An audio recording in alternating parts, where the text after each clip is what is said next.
राधे राधे दोस्तों। तो स्वागत है आपका राधे की महिमा चैनल पर, जहां पर हम आज बात करेंगे ऑनियन गार्लिक क्यों नहीं खाना चाहिए इस टॉपिक पर। इससे पहले जो मैंने टॉपिक जो लिया था वो उसमें मैंने बताया था कि कंठीमाला में ऑनियन गार्लिक नहीं खाना चाहिए पहनते समय। क्यों नहीं खाना चाहिए इसके लिए मैंने बोला था कि मैं अलग वीडियो बनाऊंगी।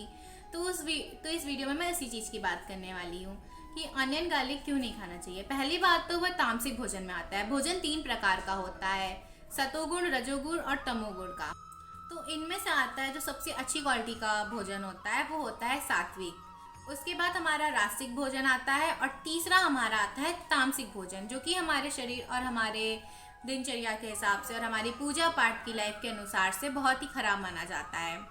तामसिक भोजन में ही आता है हमारा अनियन और गार्लिक, जिसे हम तामसिक भोजन में ही कंसीडर करते हैं। इसीलिए हमें हमारे जो ऋषि मुनि थे उन्होंने प्याज लहसुन खाना मना किया हुआ है शास्त्रों में, क्योंकि वह हमारी बॉडी में हीट बहुत जनरेट करता है, जो कि हमारे पूजा और पाठ से हमारा ध्यान हटाता है। वो हमारी याद रखने की क्षमता भी कम करता है।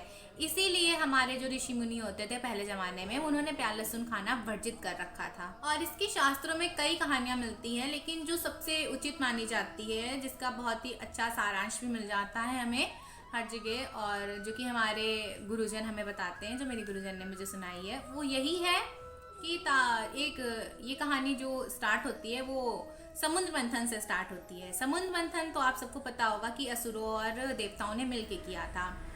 अमृत के लिए कई चीज़ें बाहर आई थी, उनका वितरण हो गया था, जो उनके लिए था वो किसी सबको मिल गया था कि सबके हिस्से का। बात अमृत की आ गई थी, तो अमृत और असुरों को मिल जाता तो बहुत सर्वनाश हो जाता। तो भगवान श्री नारायण ने मोहिनी अवतार लिया था। मोहिनी अवतार में उन्होंने एक लाइन 2 बनवाई थी, एक साइड असुर बैठे थे, एक साइड देवता बैठे हुए थे। तो जब वो असुरों की साइड जाते थे तो वो उनको पानी पिला देती थी, और जब वह देवताओं के साइड आते थे तो वो अमृत में बदल जाता था अपनी माया से। तो श्री नारायण ऐसा ही कर रहे थे। लेकिन जो असुरों की साइड एक राक्षस था जो कि राहु था, उन्होंने देखा कि नारायण ये कोई साधारण स्त्री नहीं है, ये ज़रूर श्री नारायण है, और उसको शक होता है और वो जा करके देवताओं की साइड बैठ जाता है। और जब सबको पिला रहे थे नारायण लाइन से, तभी वह राहु के पास भी पहुंचते हैं उसे अमृत पिलाने के लिए। जैसे ही नारायण अमृत उनकी तरफ डालते हैं, वह मुंह में सिर्फ एक घूंट ही ले पाता है। वैसे ही चंद्रदेव ने उन्हें देख लिया कि वह राहु है, वह असुर है, ना कि देवता। जैसे ही वो ये बोलते हैं कि यह तो राहु है, असुर है, वैसे ही श्री नारायण को बहुत क्रोध आ जाता है। वह तुरंत सुदर्शन चक्र निकालते हैं और उसका गला काट देते हैं सुदर्शन चक्र से। गला कटने के बाद भी कुछ बूंदें उसके शरीर में प्रवेश कर चुकी थी। अमृत था, उसने अपना काम कर दिया था, और कुछ चीज़ें उसके जो कुछ बूंदें थी वो उसके शीश में रह गई थी, उसके मुख में रह गई थी। इसी वजह से ना उसका धड़ समाप्त हो सका, ना उसका शीश। वह 2 भागों में बट गया। नीचे का हिस्सा जो उसका धड़ था वह केतु कहलाया, और जो ऊपर का शीश था वह राहु कहलाया। आज भी कुंडलियों में राहु और केतु की दशाएं देखी जाती हैं, जो ग्रहण लगते हैं वो देखे जाते हैं।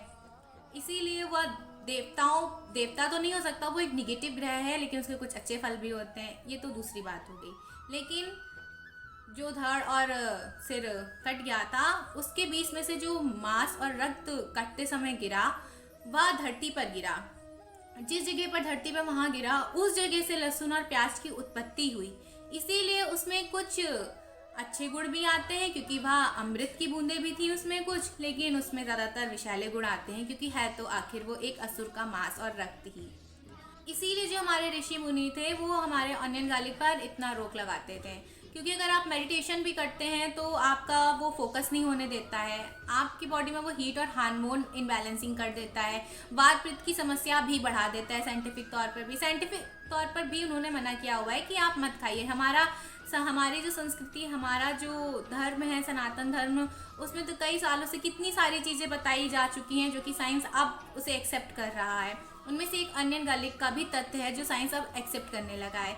इसलिए आप भी अनियन गार्लिक को इतना मत खाएं, वो कोई अच्छा नहीं है, वो सिर्फ आपके टेस्ट बड्स को खराब कर रहा है, अच्छा नहीं कर रहा है, वो आपके टेस्ट बड्स को खराब ही कर रहा है। इसलिए मत खाएं, अवॉइड करें। अगर आप स्पिरिचुअलिटी एक्सपीरियंस करना चाहते हैं, स्पिरिचुअल जर्नी पर अगर आप एक हैं, तो आपको ये सब नहीं खाना चाहिए। आपको मेडिटेशन करना है, आपको मंत्र जाप करना है, आपको अपनी उपासना करनी है। इसलिए अनियन गार्लिक का यूज़ मत करें।